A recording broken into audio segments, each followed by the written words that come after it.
Hello and welcome to Batang M.E.M.E, making micro efforts to macro effects, the podcast where small conversations spark big realizations. Hi, I'm Ythan. Hi, I'm Noren. Hello, I'm Yezhia. And hello, I am Faith. So hi everyone! Here we take the country's most pressing public issues, break them down with clarity and candor, and explore how even the tiniest steps can ripple into real change. In today's episode, we turn our attention to a challenge that continues to stall our nation's progress, which is government accountability. Yeah, so when we talk about accountability, we're talking about how public officials use power, manage money, and deliver services, and how us, citizens, can make sure they're doing it right. Right, and some may oversee how little we hold our officials accountable because of how normalized mediocre leadership and corruption is. Why does it matter now, some might ask, but it shapes our hospitals, school, roads, environment, and even how we commute to work and school. One brick crumbles and the entire wall collapses. Right! Now, so for this episode, we'll explore 7 major topics. Firstly is the transparency of citizen funds, followed by corruption, healthcare, education, the environment, flood control, and lastly, public transportation. And we'll see how each one connects to the next. Think of this episode as connecting the dots and how governance impacts even the most mundane part of our lives. Welcome to Pondo Patrol, the segment where we follow the money. Literally, the money. This is the part where we peel back the layers of government spending and ask the very uncomfortable but very important question. Where do our taxes actually go? Because at the end of the day, governance runs on only one thing, and that is pondo, or taxes. Whether it's hospitals, classrooms, flood control, or even public transport, everything begins with how the government collects, allocates, and accounts for funds. And when that system cracks, everything else does too. And you know what? Let's actually put this into perspective. Last year, the Philippines operated on a 5.268 trillion pesos national budget. Trillion with a T, not million, not billion, but trillion. That's money sourced from our taxes, custom duties, government fees, and national revenues. Basically, pera ng taong bayan.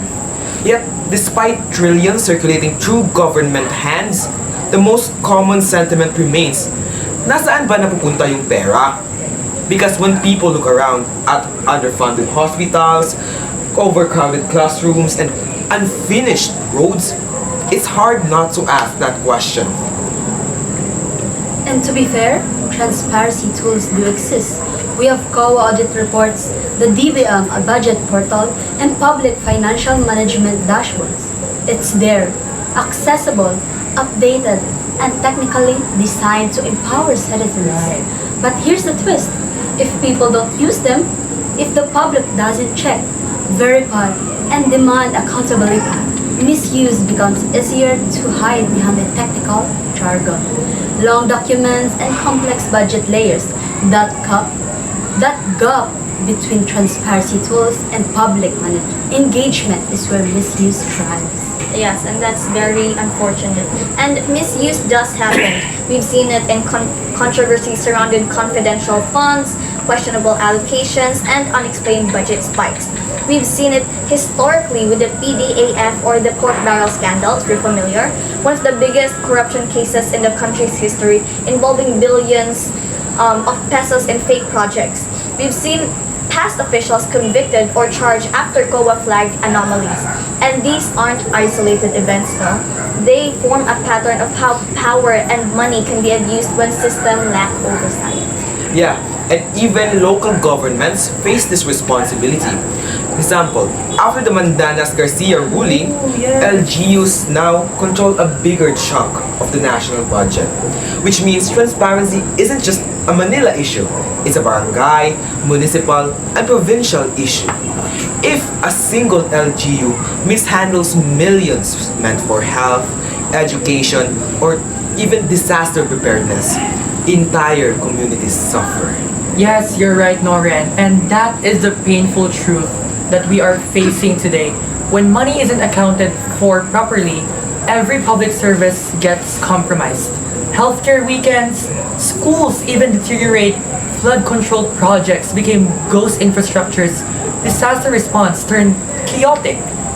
Corruption doesn't just steal money, it also steals opportunity, our safety, and dignity from citizens. Yeah, that's right. Budget problems don't happen in a vacuum. They create ripple effects. A misallocated health budget means delayed hospital repairs. An overpriced procurement deal means students still share broken chairs. A bloated infrastructure project suddenly stalled means barangays still flood even after millions were supposedly spent. And the tragedy is, these problems have roots. Now, this brings us to our next major issue. Because every time public funds flow without transparency, something grows in the shadows. Something systematic, something deeply rooted in governance failures across decades. And that problem is corruption. Yes, corruption. If you truly want to understand why services break down, why projects fail, why poverty persists, why institution weakens, you follow the money trail. Many of the biggest failures in governance, historically and today, can be traced back to corruption. And corruption isn't just a vague concept, it has faces, mechanisms, networks, and legacies. And it's very normalized in our country, no? Now, we've seen this in the past major scandals. The fertilizer fund scam, the NBN-ZTE broadband deal, the military pabaon system, the Napolis pork barrel, as mentioned earlier. Billions were lost. Billions were diverted. Billions that should have gone to farmers, students, families that are affected by disasters, infrastructures, and public services. These cases show how corruption has long eroded public trust and crippled sectors crucial to national development. Yes, you're right, Faith. And you know what, Faith? All of these, the issues that you mentioned, all of those are familiar to me, and those are relevant issues that are happening in the country. And while we can casually accuse current officials without, court decisions, we can acknowledge what Filipinos would also feel. Many believe corruption remains a widespread issue, not just at the national level, but also in local governments, in procurement offices, in agencies requiring permits, and in sectors handling large budgets. The pattern is old, again familiar, and damaging.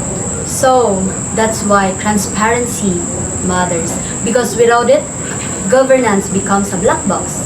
And inside that black box, anything can happen. Funds can be diverted, projects can be inflated, contracts can be awarded to favored suppliers. And the people, they're left with consequences. So as we transition into our next topic, think of this. Every broken system, healthcare, education, flood control, transportation, can trace part of its breakdown to how money is handled, who handles it, and how accountable they are. Because when the government manages public funds poorly, it isn't just a financial issue. It becomes a human issue. Right. And now, let's talk about the heart of that human issue, corruption itself. Corruption who? In the Philippines, corruption isn't just a bump in the road. It's arguably the biggest threat to effective governance. Some experts say countries can lose up to 20% of their public budget to corruption alone. That's not even hypothetical. That's real money disappearing from vital services, from health to disaster response, because of graft. And corruption here isn't limited to shadowy rumors. We're talking procurements, scams, bribery, favoritisms, and even conflicts of interest, all of which don't only belong in textbooks. These issues hit communities deeply. The funds meant to help ordinary Filipino vanish, diverted into private pockets. Take for example, the scandal involving 3.8 billion worth of laptops for teachers. These weren't just overpriced. They sold at rates that raised serious eyebrows. When public money is used this way, fewer units get to teachers who most need them. And that's not just a number. That's educators being shortchanged. Change. Students being shortchanged. And infrastructure is no better. One shocking pattern, you guys.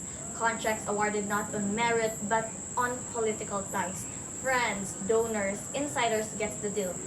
The result? Substandard roads, Yeah. unsafe bridges, and flood control works that leak or collapse. Very true. That's tragic, especially in a country like ours that faces typhoons and floods every year multiple times. When kickbacks inflate project costs by 20% or more, you can bet that quality suffers because part of that money never actually went into the building but to private pockets. Yeah, and what's worse is the system rarely punishes the powerful. Whistleblowers are often afraid to come forward because our protection remains weak. Meanwhile, corrupt practices don't just drain money, they erode trust. And trust, once broken, is hard to rebuild. Yeah, you're right. That lack of accountability has very human consequences, even in healthcare. For instance, misused budgets translate to understaffed hospitals, poor health infrastructure, and delayed emergency response. When trust breaks, people suffer quietly because they know nobody's watching, or worse, nobody cares. Well, now, this isn't just a Philippine problem. Globally, corruption is pervasive, but there are countries that have managed to build stronger systems. Look at Denmark, ranked number 1 for its preserved integrity, or Singapore, which scored 84 out of 100 in transparency, International's 2024 Corruption Perceptions Index, landing it among the cleanest nations. What makes them different? Strong institutions, independent judiciary, a culture where reporting wrongdoing is respected, not punished. While in contrast here in the Philippines, we've had corruption scandal for decades that we know of. Remember the Stonehill scandal in the 1960s? Yes. That involved bribery at the highest levels of government. And fast forward, here we are today, still grappling with the same old patterns. Crony capitalism, political business dynasties, budget inserts, and contracts that serve more than just the public good. And right now, one of the most explosive current cases involves 𝗟𝗪𝗀, a former congressman whose name keeps appearing in flood control project scandals. The Independent Commission for Infrastructure, or ICI, has recommended graft and malversation charges against him. Now, look at this. He even has a 4.7 billion pesos worth of aircraft registered under companies linked to him, according to the Civil Aviation Authority. Whistleblowers testified that large amounts of cash, sometimes even in suitcases, were funneled to his residencies. That's very unfortunate. And what does 𝗀 do in response? He resigned from Congress, citing threats to his family and due process concerns. Today, accountability rests with the DOJ, or the Department of Justice, and the ICI, since Congress no longer has jurisdiction after his resignation. In a recent turn, graft charges loom, and the Anti-Money Laundering Council has frozen over 5.2 billion of his assets. But here's the heartbreaking contrast. While wealthy and powerful figures like 𝗀 seem to maneuver with political protection, poor Filipinos who steal small amounts, even food from a grocery store, can be locked up immediately. The system punishes the marginalized, but rarely the elite. It's just money that's being stolen. It's dignity. And keep in mind, those who benefit from this corruption legacy, the children of the corrupt politician. Luxury mansions, private jets, resorts, all built on taxpayers' money, our money. Meanwhile, ordinary Filipinos drown in poverty, in debt, or in disaster after disaster. The intergenerational consequences of corruption are real. Yeah, and this is why demanding integrity isn't just optional. It's not just about catching a few corrupt individuals. It's about, what I can say is dismantling a system that has normalized the idea that power and money go hand in hand. We need chismis-proof governance. Structures so transparent, so accountable that rumors don't just swirl. They're proven, challenged, and even corrected. So that's why we have to demand better. Yeah. Because Yeah. corruption Yeah, correct. isn't just a political issue. It's a moral, social, and economic crisis. And if we truly want accountability, we can't be silent. Yes, you're right. If we truly want accountability, we cannot be silent. Next up, we dive even deeper into how corruption compromises our healthcare system and what happens when money meant for healing gets siphoned off. Healthcare is where governance hits closest to home. You can ignore politics, but you cannot ignore sickness. And when hospitals lack funding, it's the poorest Filipinos who feel the same first. I've actually had an experience of that very recently. As you guys might have known, I've been missing classes because I've had an emergency appendectomy. A simple procedure or routine even, but the bill came out to 124,000.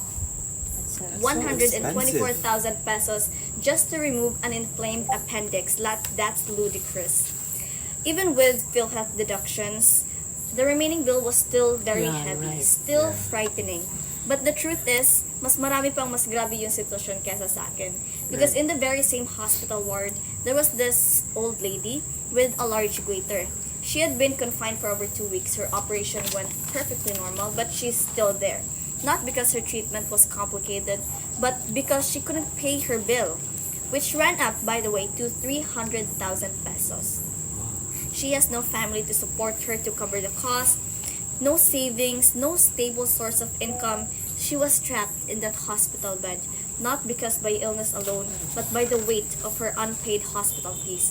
And seeing her like that, restless, quiet, praying every night, reminded me that in this country, getting sick is a financial threat rather. That is just as real as the illness itself. Yeah, and not trying to demean you, but what you experience isn't even rare. It represents the wider crisis. Right. Healthcare in the Philippines is severely under-resourced. I mean, look at rural areas. They still have shocking staff shortages. Imagine one doctor per 20,000 people. When the World Health Organization recommends 1 in 1,000, imagine one doctor trying to care for an entire small town. And that's not just understaffing, that's a structural failure. And because of public hospitals are overcrowded but underfunded, many Filipinos endure long lines, delayed treatments, and out-of-pocket expenses that can wipe out a family's savings overnight. And I think that had happened with you. Yeah, I think so too, Noren. So PhilHealth, our primary safety net, has also faced controversies, fraudulent claims, unpaid reimbursements to hospitals, delayed release of payments to healthcare workers, and alleged fund misuse. The moment trust weakens in the health insurance system, the entire healthcare ecosystem collapses. Hospitals hesitate to admit patients because reimbursements are slow. Private clinics become more cautious. Patients delay checkup because they fear unexpected costs. And during COVID-19, We saw this system Yes, crack under COVID-19. pressure. There were hospitals left uncompensated for months, families drowning in ICU bills, and healthcare workers begging for hazard pay that never arrived on time. You're truly right about that, Yezhia. COVID-19 or the coronavirus wasn't just a public health crisis, it was an accountability crisis. The delayed hazard pay for frontliners, the expired PPE stockpiles, the overpriced supplies, the lack of proper staffing, these weren't just inefficiencies. They were governance failures that cost the lives of the people.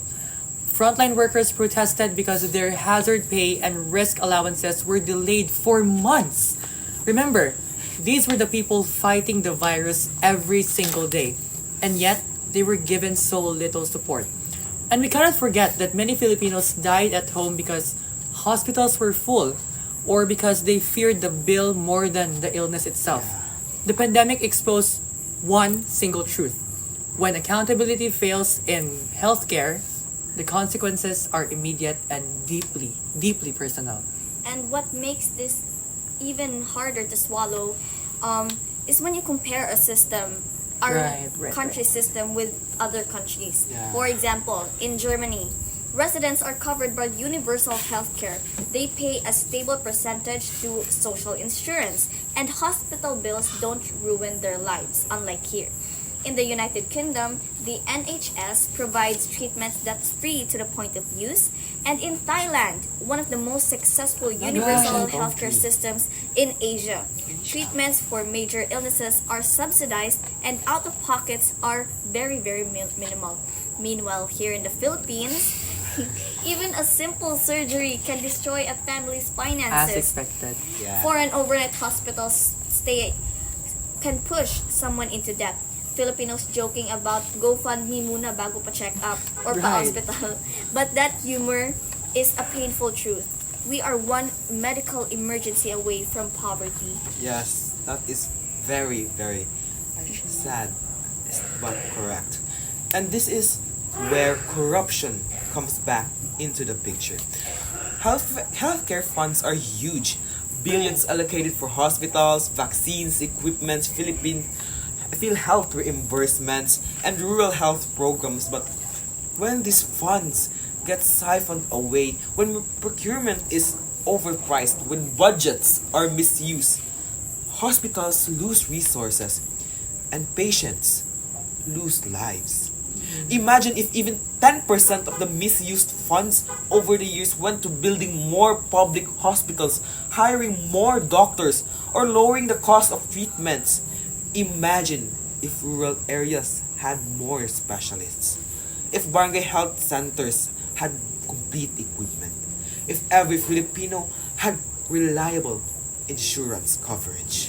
And again, it hits the poorest the hardest. Wealthy families have private insurance, private hospitals, and immediate Right. access to specialists. Meanwhile, the goiter patient in Faith's room had to stay confined for weeks because she had no money to live. She was not a criminal. She was sick. Yet, she was essentially held by poverty. And outside hospital walls, thousands of more Filipino are afraid to seek care. Some mothers give birth at home because they can't afford maternity fees. Some senior citizens skip medication because prices are too high. Some students miss weeks of school because they have no access to proper diagnosis or treatment. Which leads us to a bigger truth. Healthcare is not just a medical issue, it's a governance issue. It exposes how money is managed, how priorities are set, and how leaders value human life. And when the government fails to allocate and protect health funds properly, it creates a cycle of illness, debt, and inequality that harms this generation and the future generations to come. You are right, Ythan. That is why, ladies and gentlemen, government accountability matters. Right. It determines whether someone gets treated or not, whether a mother survives childbirth, a senior citizen gets their maintenance meds, whether a student's learning continues, whether a patient goes home or stays at the hospital waiting on a miracle. Because in a country where a simple surgery costs 124,000 and where poor patients are confined not by illness but by unpaid bills, accountability isn't optional. It's a matter of life and death.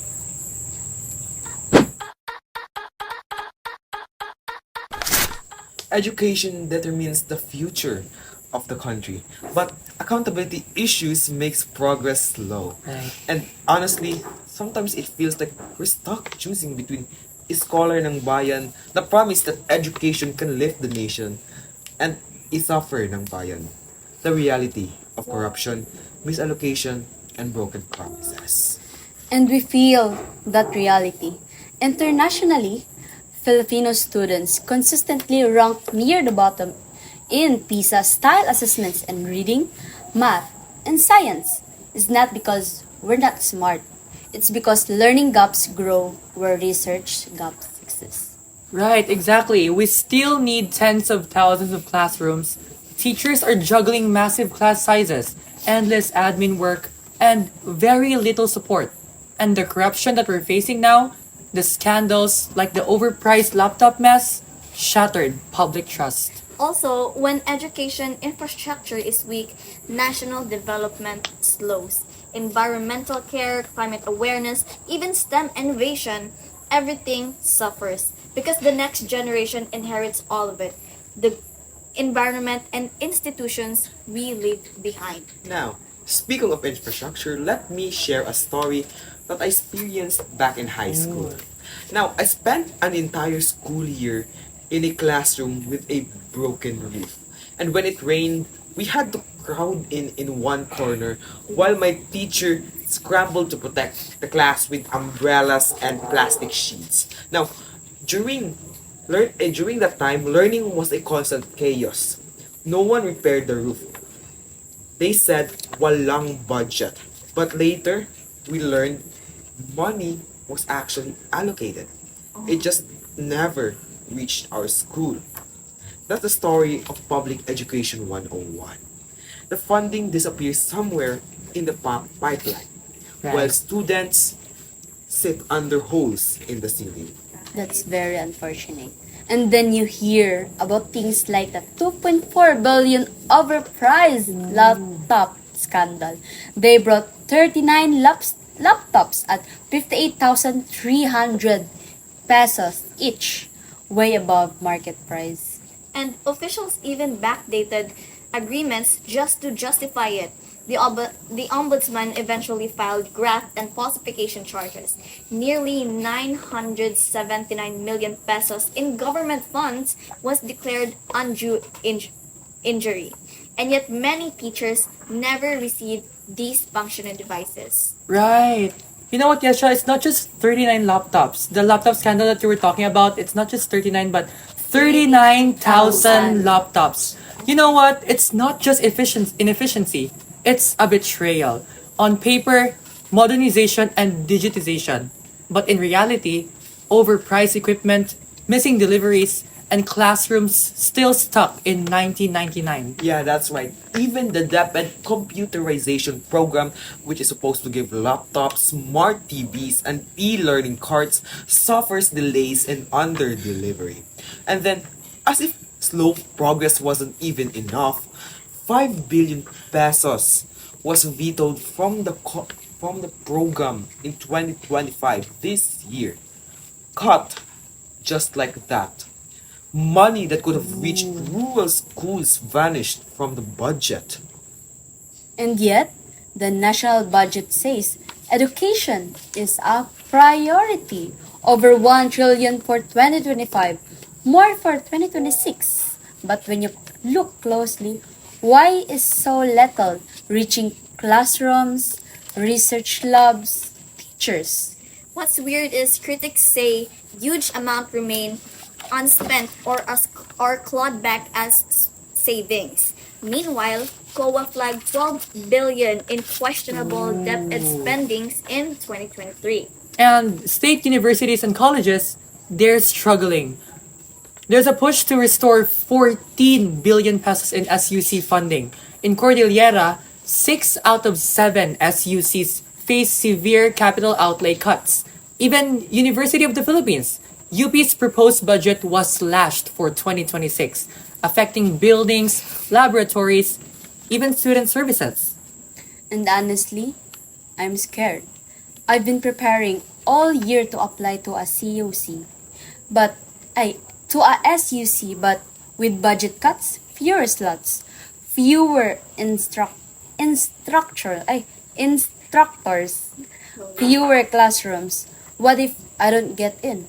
Imagine dreaming your whole life to become a scholar ng bayan, only to be blocked not by your grades, but by politics and budget cuts. It's terrifying to know your future can shrink because someone else shrunk the budget. Yeah, and that's the very cruel irony of our system. Students work very hard, but the system works harder against them. Like, guys, take for example, look at the Department of Science and Technology, Oh, DOST. DOST. Yeah, Yeah, DOST. you guys are familiar because all of us applied for a scholarship. Right.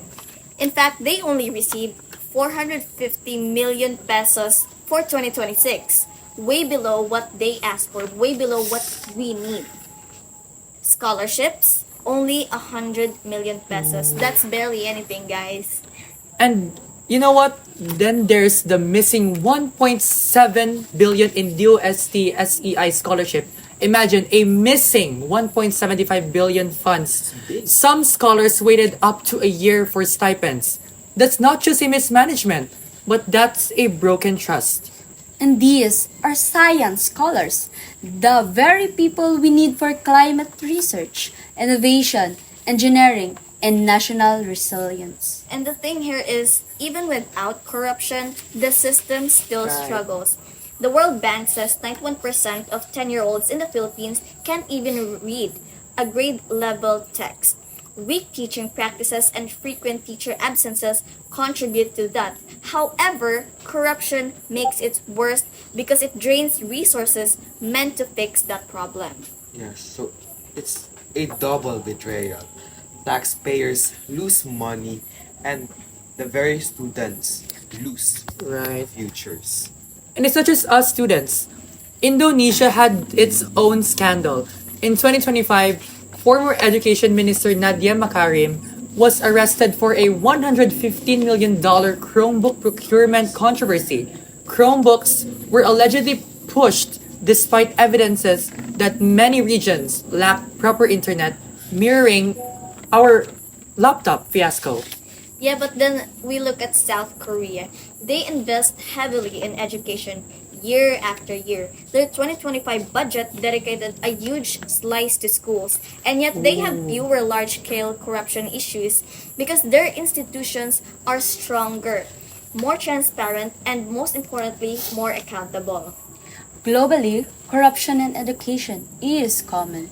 Transparency International says 41% of people worldwide think their education sector is corrupt or very corrupt. Yeah, But very the corrupt. key difference is how strictly countries enforce accountability and citizen oversight. So when education funds are sabotaged, the damage goes beyond classroom. It affects our future scientists, policymakers, environmental experts. Climate change won't wait, and it cannot wait. But how can we innovate if our research institutions are bleeding resources? Exactly. The way we treat education mirrors the integrity of the entire government. If scholarship money and school budgets can be hijacked, what does that say about our moral compass? Yeah. So, is scholar ng bayan or is suffer ng bayan? The gap between promise and reality is huge. Scholarships, access, infrastructure, all compromised by corruption's delays and mismanagement. And the suffering isn't just financial, it's moral, it's generational. Yeah. Other countries prove that corruption in education is not inevitable. With strong institutions, political will, and public pressure, learning gaps can shrink and trust can grow. Budget increases don't matter if the money doesn't flow to actual classrooms, labs, scholars, or teachers. We need transparency, not just numbers on paper. So let us all keep in mind that educational accountability must go hand in hand with environmental accountability. Right. Because the generation inheriting our planet also inherits our systems, for better or for worse. That's right. And education shapes the future. But without accountability, that future remains fragile. And we cannot afford fragility. Not anymore. Right.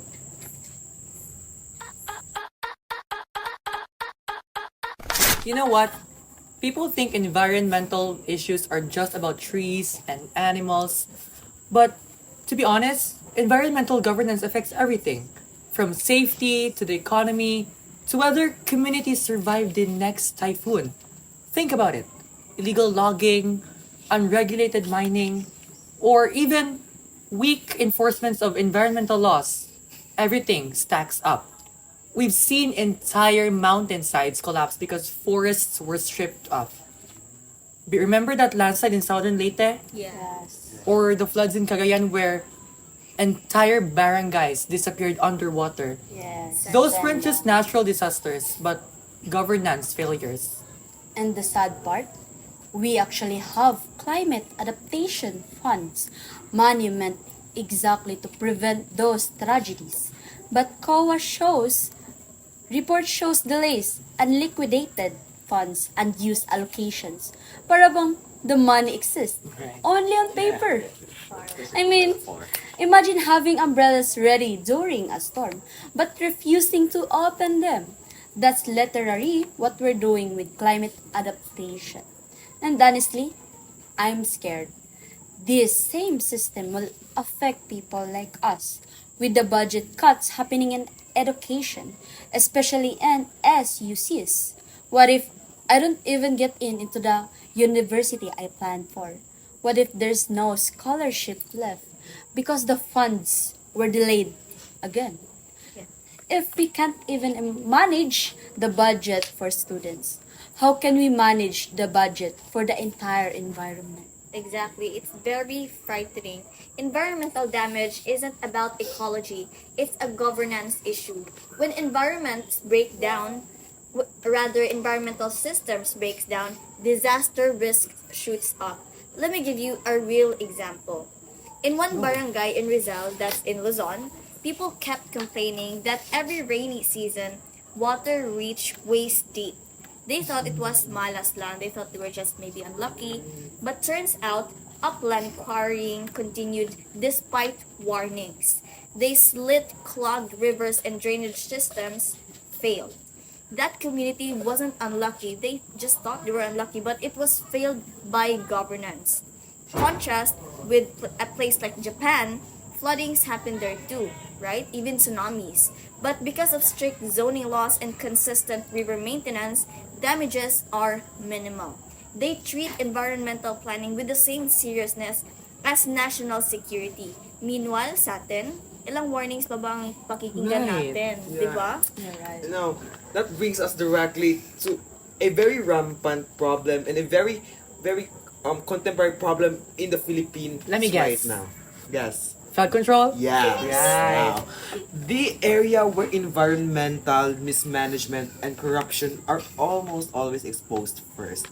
That is flood control. Now, let me share something personal. Now, I've actually shared this before. In high school, as I said, we had a broken roof. And, well, during those times when it rained, we'd rush to put buckets, basins, anything we could find. So, technically, we were literally doing flood control inside the classrooms. As kids. But, as again, that's when I learned that government fails the environment. And if it fails the environment, it eventually fails the students too. Because the same corruption that ignores mountains and rivers also ignores the classrooms. And outside the classroom, it's the same story. Every rainy season, we scramble. We watch news reports of destroyed bridges, mudslides, flash floods. Then we hear phrases like unexpected rainfall or unusual volume of water. Nice. For the real reason, clogged waterways, missing funds, completed projects now that were actually half done. Yeah. Meanwhile, Look at the Netherlands, a country literally below sea level. They should be underwater 24/7. But you know what? They're not. Yeah, they're not. Why? Because they made environmental stewardship a national mission. Their flood control systems are world class. They build with transparency, science, and long-term planning, but not with low-quality materials and shortcuts. And the irony? We get hit by around 20 typhoons every year, yet countries with no typhoons outperform us in flood management. If climate funds were used properly for mangrove rehabilitation, early warning system, drainage upgrades, we wouldn't be in this endless cycle of disaster, relief, and repeat. But instead, we have LGUs storing rubber boats and sealed storage rooms for display, or funds that are already allocated but mysteriously disappear before implementation. You know what's crazy? South Korea, Singapore, even Vietnam. Asian They've countries. integrated climate resilience into their city planning so well that flooding is the rare exception, not the rule. And to think of it, it's all connected, right, guys? Yeah. Poor environmental governance leads to more disasters. More disasters, damaged infrastructure. More damaged infrastructure, more poverty. More poverty, fewer students going to school. And when fewer students go to school, fewer scientists and policymakers. When there's fewer experts, it can lead to weaker environmental management. It all becomes an endless cycle that eats our country from the inside out. This is why we're calling this chapter Green Flags. Yes, green flags only. Because the Philippines desperately needs a leader who understands stewardship, sustainability, and responsibility. Yeah. We need a system where environmental protection isn't just a slogan, just like a poster with the earth and the hands. It must be a daily practice. It is a non-negotiable.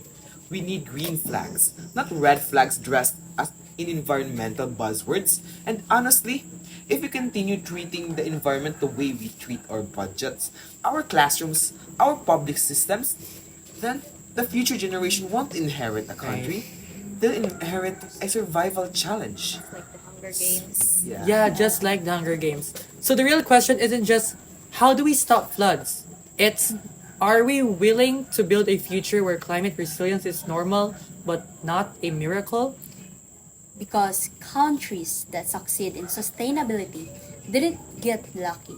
They planned, they budgeted honestly, they enforced laws, they cared. And most importantly, guys, environmental stewardship is not optional. It is the foundation of survival. Yes. And unless we fix corruption, it's budgeting, in environmental agencies, and in local governance, then the Philippines will always be stuck between disasters we could have prevented. So yes, green flags only for our safety, for our environment, for our future. Right. Right. Moving on still to Batang M.E.M.E, making micro efforts to macro effects, where we show how the smallest cracks in the system create the biggest disasters. Now, we're talking about floods, climate resilience, and why every time nature fights back, it feels like Filipinos lose the battle before the storm even begins. The thing is, flood control is the most straightforward test of governance. No symbolism, no nuance. It's either the drainage works or not. Either your street stays dry or baha na agad with just 1 hour of rain. And recently, the whole conversation about ghost flood projects made people ask, where did the money actually go? Exactly. Some projects were reported as completed. But when families woke up after a storm, the water level rose so fast, it was clear the infrastructure was never built. A document can show a perfect structure, but nature always exposes Right. the truth. Right. And this isn't just a rare occurrence. Every year, the Commission audit flags agencies for incomplete, substandard, or totally non-existent flood control projects. And these aren't tiny budgets. Some go up to hundreds of millions. When people see that, the trust automatically declines. Yes, you're correct, Noren. And honestly, the mistrust is understandable. Think of all the public structures we see: stairs, footbridges, even drainage covers. For example, here in Cagayan de Oro, there have been multiple projects that look suspiciously cheap but cost millions on paper. Like a staircase worth several million that looks like it was done in a weekend. When citizens see that, they can't help but say, wait, bakit parang hindi worth it? And the problem is, this is directly tied to disaster preparedness. If funds are mismanaged in small projects, imagine the impact on large-scale flood mitigation. When storms hit, the damage could have becomes 10 times worse. It's heartbreaking knowing that some of the destruction could have been prevented if public structures were real, strong, and honestly built. Well, look at Typhoon Uwan. More than 120 lives lost, thousands displaced, billions in agricultural and infrastructure damage. A huge portion of the deaths were from flash floods that proper drainage, river dredging, and embankment strengthening could prevent them. Then came Typhoon Tino. Another 40 plus fatalities. Communities buried under mud, bridges washed away, families were forced to evacuate overnight. And once again, the same narrative appears. Drainage wasn't maintained. Dikes weren't reinforced. Budgets didn't even reach the ground. It's painful because the Philippines is not new to disasters. We face around 20 typhoons every year. We sit along the Pacific typhoon belt. Science already predicts which areas are prone to flooding and landslides. Yet, year after year, the government acts surprised. Parang first time lagi, no? And guys, when you compare our systems to other countries, the gaps even become clearer. It's so sad, honestly. Japan has a massive underground flood tunnels. South Korea has real-time water monitoring systems and underground diversion highways. Meanwhile, the Netherlands has floodgates protecting entire cities, even though they are literally below sea level. These countries invest honestly and consistently in disaster resilience. Meanwhile here, a heavy downpour turns underpasses into swimming pools. A clogged drainage can paralyze a whole district, and sometimes a river overflows, not because the storm is extraordinary, but because sediment and trash were never cleaned. Now, people always praise Filipino resiliency. Resiliency. But resiliency doesn't rescue people Right. trapped in their homes, Resiliency doesn't rebuild houses or restore livelihoods. Governance does. Accountability does. Budget integrity does. And as mentioned earlier, it always hits the poor the hardest. Wealthy families can evacuate, relocate, or just rebuild whatever was damaged. But the poorest are forced to live along riverbanks or hazard zones because they have no other choice. When flood control projects fail, or worse, never even existed, their whole world collapses, literally. And what's truly painful is knowing how preventable some deaths are. When you read reports about families drowning, the real backstory is usually the drainage projects was delayed, or the river wasn't dredged, or the embankment reinforcement never happened, or the funds supposedly allocated for protection were siphoned away. And it's the classic cycle. A huge disaster hits. The national spotlight comes in. Politicians visit evacuation centers, donation flood social media. But after a month, everything fades until the next disaster comes and the cycle restarts. And this is where our podcast name really comes to life. Micro efforts, macro effects. Right. Means small failures creates massive consequences. One missing drainage in one barangay seems tiny, but multiply that by 100 barangays, then 1,000, and suddenly you have a national disaster. But it also means the opposite, no? Yeah. Micro accountability leads to macro resilience. A single transparent procurement process can protect thousands of families. A properly maintained river channel can save an entire town. One honestly completed flood control project can actually prevent a tragedy. So when nature fights back, the question is never just how strong was the typhoon? The real question is how prepared were we allowed to be? Because when our leaders misuse funds or approve the ghost projects, they're not just stealing money from us. They're stealing safety, security, and even our lives. And every Filipino deserves more than that. We deserve a government that plans, protects, and prepares. A government that treats every project, even the small ones, with such honesty. Because those small things become the difference between life and death when the storm arrives. That's the heart of this conversation. Micro effects, macro efforts. Yes, micro effects, macro efforts. And the hope that one day accountability doesn't need to be demanded. It becomes the standard. Yes.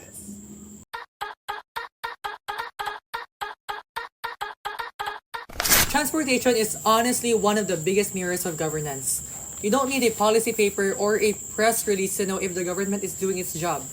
Just step outside, wait for a jeep, try to catch a bus, or line up on an Agora station at 7 a.m. You'll feel it immediately. Roads, rails, traffic systems, they reveal everything. And the thing is, the numbers prove it.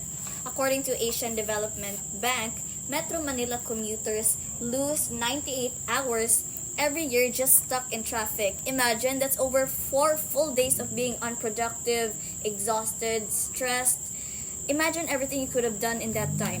Rest, studies, spend time with your family, or literally anything that gives life meaning. And that's just the traffic, right? Yes. Let's talk of projects. The Philippines has major developments like MRT7, airport expansions, the subway. On paper, they sound amazing, but reality hits. Delays, bidding controversies, right-of-way issues, and you guessed it, corruption vulnerabilities. Corruption again. Yeah, because when projects move slowly, it's not just bad luck, it's bad governance. And the lack of reliable transportation affects everyone differently. For some, transportation is a minor inconvenience. For others, it's life-altering. Take our own experiences as students. It Right. already shows how unequal mobility is. Yeah, speaking of own experiences, I just live 10 minutes away from school. I'm lucky. I have the privilege of waking up later, taking my time, and not worrying about finding a jeep or squeezing into a bus terminal. But the reality is, I'm just the minority. How about you? About me, well, it takes me around 40 minutes just to get to school, and that's on good days. If the Right. traffic gets worse or the jeepney queue is long, or if a driver decides to wait forever until mapuno, oh my god, it easily becomes an hour. These little delays add up. Not only sa time, but sa akong kakapoy, sa gastos, sa mental load. Well, mine is heavier. I travel 1 full hour every day. Rainy days, expect 1 hour and 30. Jeepney scarcity, add another 30 minutes of waiting under the heat. And I'm just one person. Some students travel 20, 30, and even 50 kilometers daily because they can't afford boarding houses. Those long commutes affect their grades, their energy, and even their safety. Opportunities are literally stolen from them, not because they're incapable, but because transportation fails them. And then there's me. When Ythan said he was lucky, I thought, oh my gosh, I'm luckier because My house is just like 5 minutes away from school. I only have to like walk for that long. And every time I hear your commute stories, I feel very, very guilty, but also like very angry because these differences rather shouldn't be normal. It shouldn't be a privilege to simply get to school without suffering. That's how warped and distorted our system is when basic mobility becomes an inequality. Right. You are right. Basic mobility becomes an inequality, and inequality becomes worse when the government pushes policies without thinking of the people who depend on them. I have an example. Just like the jeepney modernization program, right? Very huge problem. Modernization is good. Clean energy is good. But the implementation, it targets the wrong people. The operators and drivers who are already living day to day. Exactly, you are right. You're telling drivers to shoulder 2.5 million modern jeepney units, forcing them to consolidate or lose their livelihoods. Meanwhile, large corporations get incentives and sweet deals. Drivers, they drown in debt or fear losing the only job they've had their entire lives. Modernization became a death sentence for thousands of families. And banning traditional jeeps who doesn't just affect drivers, culture aside. It affects students, workers, vendors, basically everyone who relies on cheap transport, even me. When routes suddenly disappear, people lose access to schools, to work, to hospitals. Everything becomes more expensive because transport fares rise during inflations. A jeepney fare is now at 12 pesos to 15 pesos. What? Yeah, it's kind of inconvenience, and even a slight increase hurts millions. And you see it every morning, students fighting for a spot in a jeep, and I am one of that. Entire lines stretching hundreds of meters, people running just to catch a bus that may not stop. We normalize this suffering, but we shouldn't. It's very unfortunate hearing the inflation, right? Yeah. 12 pesos just for a fare. Way back it was just like 6 pesos, 7 pesos, right? Yeah. The sad thing is, those who cause traffic the most are the ones who insulated from it. They have private cars, escorts, and convoys. They don't line up. They don't wait. They don't feel the agony of standing in a queue for an hour at 7 a.m. And ironically, private vehicles make up only 30% of trips, but take up 75% of road space. That's a governance choice, not an accident. That is so unfair, Ythan. No? So when you compare our system to other countries, the difference is very, very glaring. In Japan, Again, trains Asian country. Yeah. In Japan, trains arrive every 2 to 3 minutes, no delays. Singapore Asian bus country. schedule are accurate to the minute. Maybe even South Indonesia. Korea, Asian country. safe, cheap, reliable subways. You know, these people choose public transportation because it is the best option, not the only option for the poor. Meanwhile, in the Philippines, Asian country, country. commuting feels like a punishment. It drains time, money, and energy. Right. Yeah. It limits dreams. A student might skip opportunities such as review centers, internships, and even extracurriculars because the commute is impossible or too expensive. You know, that's the heartbreaking part of transportation. Right. Transportation is political. Everything is It's political. We pretend it's not, but it is. Traffic isn't just traffic. Breakdowns aren't unfortunate or bad luck. High fares aren't just the economy or inflation. These are results of policy failures, planning failures, funding failures, and most importantly, accountability failures. So what should be done? We need systems that prioritize us, people, not just cars.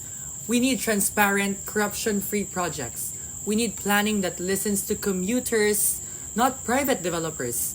We need accessible bikes, buses, or even trains. We need modernization, but a modernization that uplifts drivers but not erase them. And also, ultimately, we need again to demand accountability. Accountability. Because the moment a government controls how people move, it controls their access to life itself, even though it's theirs. Education, work, opportunities, safety, and even dignity. Transportation should not be a privilege. It should be a right.